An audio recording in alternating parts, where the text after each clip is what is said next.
if a buck you were shining or glassing disappears, how far do you cast your web until you find him again? Oh, well, that's a good question. I mean, that's hard to give an answer to. I usually look at it as in blocks.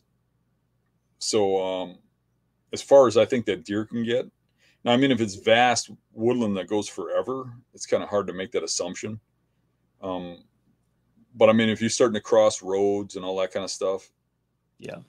if the roads are close, I think I'd cross them. If the roads are, say, quarter mile away, I think the roads would block me in, you know.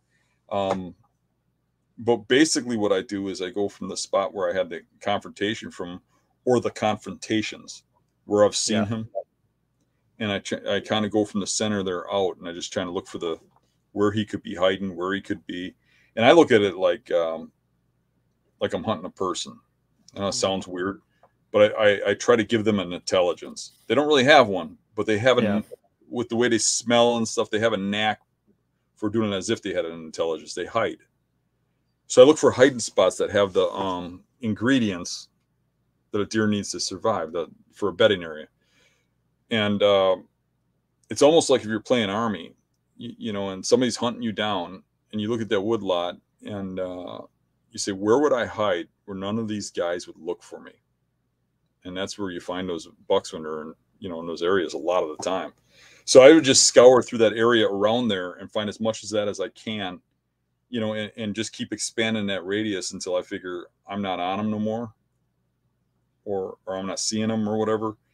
But I don't think I'm getting out a half mile or anything.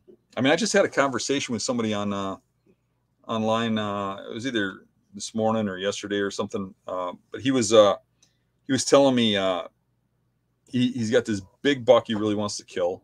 He's getting pictures of it, and the pictures are at like 4 in the morning, midnight, and he's not getting anything in daylight. And he's asking me, how far away do you think this deer is?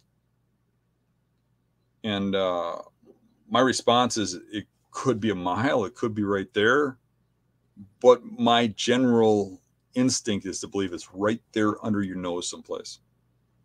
If you're getting multiple pictures in that spot, those deer don't travel all that far all the time.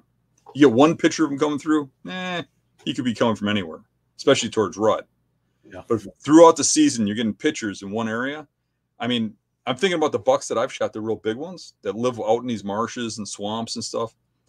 Man, I've had cameras out there, and you pick up pictures of these things, and it's midnight, 2 in the morning, 3 in the morning.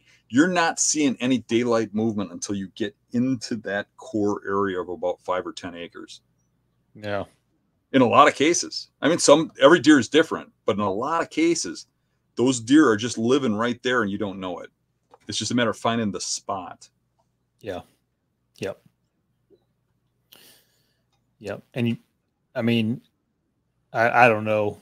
I guess it depends on how big a deer it is, but if you're hunting, you know, public land and you don't have permission on private around there, it's like, I wouldn't waste like a whole bunch of time looking for them if you don't have access to it at all anyway, you know, unless you feel confident you can start knocking on doors and finding, you know, right, getting permission. What So I'm saying, I wouldn't worry yourself too much. It might not be off of that public, is what I'm saying. No, it might not be right there.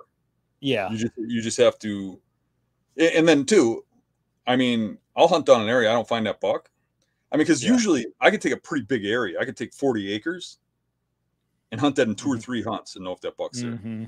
Yeah. You know, but if he's not, I'm out of there.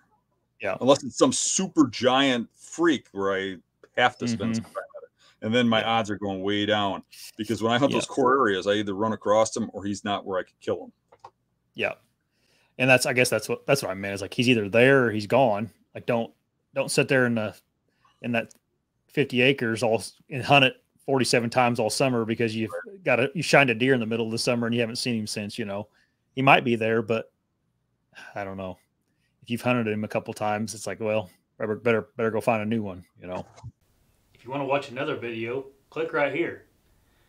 But don't forget to subscribe before you leave.